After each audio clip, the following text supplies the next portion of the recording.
à tous et bienvenue à Paris. On est en plein cœur de la capitale, juste sur l'avenue des Champs-Élysées, puisqu'à 2 pas d'ici, sous la verrière du Grand Palais, l'élite mondiale du saut d'obstacle avait rendez-vous ce week-end pour le saut Hermès.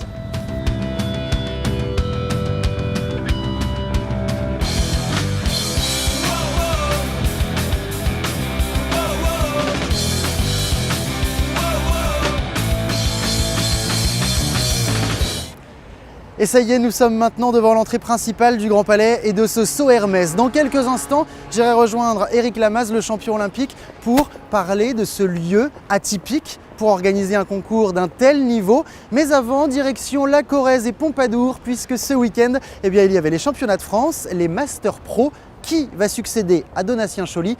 La réponse est en images avec ce sujet de Marie Naï.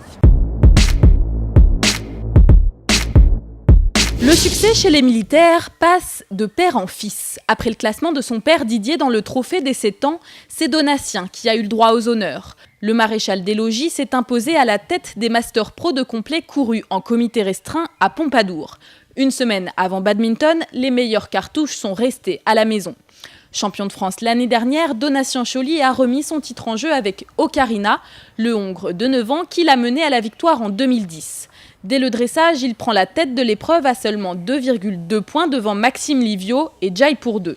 Avec Escape Lane, Didier Villefert, lui, occupe la 3e place au provisoire. Tous trois scorent à plus de 70%. Le lendemain, le cross bouleverse le classement. Seul couple à réaliser le maxi dans l'épreuve, Aurélien Kahn et Lord de Linière gagnent une place au détriment de Maxime Livio et Jaipur 2. Donatien Choly garde la tête de l'épreuve malgré 3 secondes de retard, un risque calculé. Je lui ai dit, tu mets pas de cheval dans le rouge, même si tu prends quelques secondes, c'est pas grave. L'objectif pour ce cheval-là, il est à plus long terme. Donc ne pas mettre le cheval dans le rouge de manière à ce que physiquement et mentalement le cheval soit bien. Pour les autres cavaliers, le cross sera une autre histoire. Suivent 3 chutes, celles de Didier Villefert, Gilles Borde et Martin Denisot. Si le premier s'en sort sans gravité, Gilles Borde est blessé. Quant à la Belle du Mal, la jument de Martin, elle décède des suites de sa blessure. Pas moins de 6 cavaliers essuieront eux aussi des refus sur le parcours. L'hippique, couru sur un gros parcours, a donné le classement final de ce championnat de France. Et rien n'est encore joué puisque seul Fabrice Lucas signera un sans faute. Aurélien Kahn échange sa seconde place contre la dernière marche du podium avec 8 points, tandis que la barre de Maxime Livio laisse de l'air à Donatien Choly. Il utilisera son avance en fautant sur le dernier. Pour autant, le terrain plaît particulièrement au couple. Il leur permet d'exprimer leur complicité. Ouais, je pense que c'est un terrain que nous aimons bien, puisque c'est vrai qu'ici il avait gagné la finale des 5 ans. Il avait été champion de France l'année dernière et je crois qu'il y a 7 ans il était bien classé aussi. C'est vrai qu'il a toujours bien couru sur ce terrain. Mais j'ai envie de dire que là maintenant on se connaît vraiment très bien et du coup je pense qu'on prend confiance en l'un et l'autre et ce qui permet d'aller assez loin sur ce niveau d'épreuve. Donatien Choly ne compte pas s'arrêter en si bon chemin. Il se prépare désormais au CCI 3 étoiles de Saumur et vise pour cet été rien de moins qu'Aix-la-Chapelle. Voilà, on est maintenant devant les écuries qui sont tout près des Champs-Élysées avec Éric Lamaze. Qui de mieux que le champion olympique en titre et le 3e des mondiaux de Lexington pour nous parler de ce concours et de cet endroit. Bonjour Éric. Bonjour. Alors Éric, d'abord, est-ce que c'est un concours qui vous plaît? C'est un endroit un petit peu atypique pour un concours. Comment est-ce que vous le vivez ce concours? Ouais, c'est un concours qui est très différent des autres indoors, quoi. On a un peu l'habitude d'avoir des tables au-dessus des tribunes et des gens qui mangent et tout ça. Ça, c'est un concours où il y a seulement les spectateurs dans les estrades et avec un cadre qui est fantastique. On est dans une ville fantastique et avec un public qui vraiment s'y connaît. Alors, c'est un merveilleux concours. Les écuries sont ici, juste à côté de l'avenue des Champs-Élysées, sur l'avenue d'ailleurs. Est-ce que les chevaux le vivent bien? Comment vont vos chevaux ici dans ce décor un peu particulier? Ouais, écoute, je crois que les chevaux doivent un peu sortir le soir pour aller visiter les restaurants de Paris, mais bon, je crois qu'ils aiment bien. Non, mais c'est calme, le public respecte vraiment les chevaux. Je crois que c'est des connaisseurs de chevaux, le monde qui viennent, ils regardent au travers des grilles, voir ce qui se passe, mais c'est très sage pour les chevaux. La température est belle, alors même les box qui sont un peu dehors, des chevaux c'est merveilleux. l'espace est bien.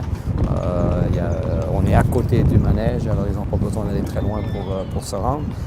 Vraiment des conditions exceptionnelles. On pourrait être dehors aujourd'hui avec la température, mais avec le cadre et le grand palais, avec toute la glace au-dessus, tu as l'impression d'être un peu dehors, quoi. Oui, en fait, c'est un indoor avec la lumière du jour. C'est ça qui est très intéressant avec cette verrière. C'est pas trop compliqué sur la piste avec les ombres de la verrière, tout ça? Ce matin, avec la première épreuve, il y avait un peu de soleil, des ombres qui passaient, mais maintenant, c'est bien et puis les choses sont habituées, quoi.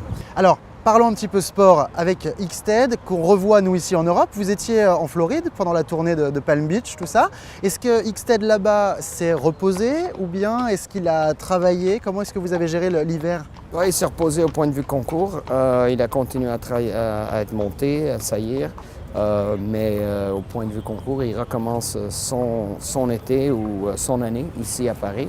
C'est un endroit qu'il avait bien sauté l'année passée, alors j'ai décidé de débuter ici. Et je crois qu'il est arrivé en pleine forme, il a bien sauté hier. Il est en condition, pas en la super condition qu'il peut être au point de vue fitness, mais je crois qu'un concours comme ça ou deux, il est bon. Alors, il a remporté hier le saut Hermès avec Nina Fagerström, qui elle montait Talent. On l'a vu sauter merveilleusement bien, ce cheval. Finalement, il est peut-être pas en pleine forme point de vue fitness, comme vous dites, mais bon, il a toujours cette envie de gagner. Oui, c'est un gagneur, il est très respectueux et c'est ce qu'il fait, quoi.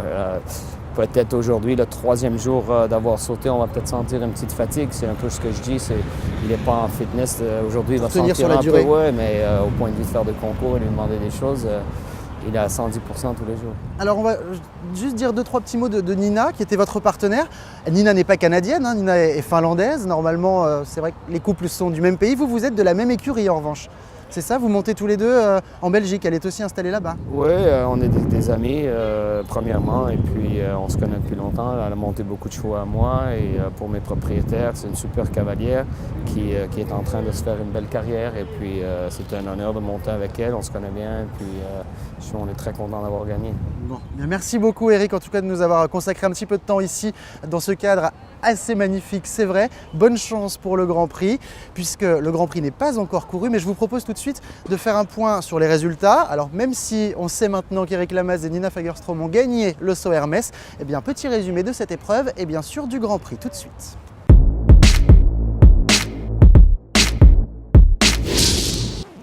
Un homme, une femme, un couple. Le principe du saut Hermès est simple, un parcours et un barrage chacun. Le but, réaliser 2 parcours sans faute et en cas d'égalité, le chrono du barrage départage.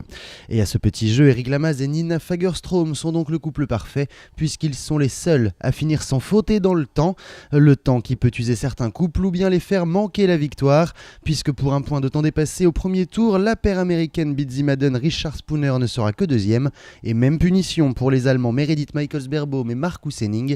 Un point au premier tour qui leur permet de prendre la 3e place au détriment des Suédois et d'un couple américano-suisse qui boucle avec 4 points même s'ils étaient plus rapides. Mieux valait donc assurer. Quant aux Frenchies, Pénélope Leprévost et Kevin Stott qui remportaient l'épreuve l'an dernier, ils ne terminent que 8e. 4 points pour Madame avec Nénuphar Jack et 8 pour Monsieur avec Zeta de Hus. Mais le numéro 1 mondial se rattrapera dimanche dans le Grand Prix en étant le seul tricolore au barrage avec Silvana de Hus. Un barrage à 8 après un premier tour difficile mais bien dosé. Un barrage dans lequel il a décidé de jouer placé pour préparer la finale Coupe du Monde de Leipzig et se familiariser avec une nouvelle embouchure. Résultat, 4e place derrière la Suédoise Malin Barrière-Johnson qui a décidément enchaîné les classements avec H&M Tornesch. Et à ce moment-là, Christian Allman et Talou BZ sont en tête avec un chrono de 40 secondes 71.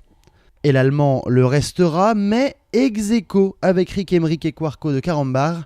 Un scénario rare, ils sont donc 2 à se partager la victoire dans cet ultime rendez-vous indoor avant les finales Coupe du Monde. Et bien voilà, après ce Grand Prix, eh bien je ne suis pas tout seul, nous sommes 3 puisque 2 cavaliers ont réalisé exactement le même chronomètre, 40 secondes 71, congratulations. Merci beaucoup. Félicitations. Merci beaucoup. Alors, est-ce que vous êtes un peu déçu de ne pas avoir la victoire tout seul ou bien vous êtes content de la partager? Are you disappointed to share the victory or not? Non, pas du tout. Je suis vraiment très heureux, j'ai essayé de faire un tour très rapide et si je devais courir cette manche à nouveau, je le ferais de la même manière. Et vous, Rick? Exactement la même chose, plus vite, je ne savais pas aller plus vite, donc on était vraiment à la limite de la vitesse. Votre cheval était bien, il répondait bien, c'est un cheval qu'on découvre, à Bourg-en-Bresse notamment, vous gagnez le Grand Prix 4 étoiles, et il a très bien progressé. Oui, mais il a déjà fait plusieurs Coupes du Monde et tout ça souvent avec une faute, et ici il était vraiment au top de sa forme. Taloubé, est-ce qu'il est prêt pour Leipzig? Oui, ça y ressemble. Il était à la montre pendant plusieurs semaines et maintenant on a repris depuis 2 concours. Il était sans faute à Sertogenbosch et lors de l'étape Coupe du Monde, il a été très bon. Maintenant on regarde vers l'avenir, il est en super forme et je pense que nous pouvons aller à Leipzig maintenant. Vous ne montrez que lui à Leipzig. You ride only Taloubé or Lorenzo too? Non, juste Taloubé. Eric, pas de finale Coupe du Monde pour vous. Alors les prochains objectifs c'est quoi? C'est peut-être les Coupes des Nations, les gros Grands Prix. Comment est-ce que vous envisagez votre saison? Je commence à l'extérieur avec Lumen, c'est un CSIO chez nous autres en Belgique 4 étoiles. Et puis après il va faire Mannheim et puis j'espère faire Rome et Saint-Gall. Donc en équipe, vous espérez faire partie de cette équipe belge qui est remontée en Première Ligue? Oui, j'espère, oui. Et puis avec j'ai 2 bons chevaux maintenant, normalement il n'y aurait pas de problème. Bonne chance à vous. Merci beaucoup. Good luck for Leipzig. Thank you very much. Et quant à nous, eh bien, on continue l'émission bien entendu. Place maintenant au zapping. Ladies and gentlemen, in just a few moments our show will begin. Voici une toute nouvelle discipline créée par les amateurs de sensations fortes. Le concept est simple, se faire tracter par un cheval sur un wakeboard.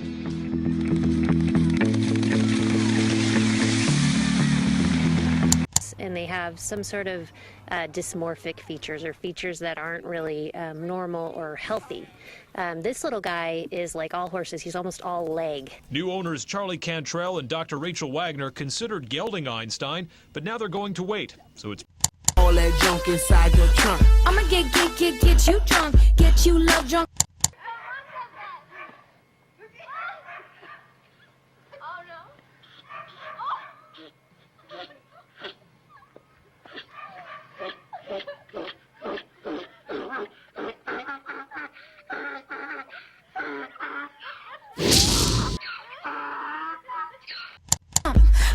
My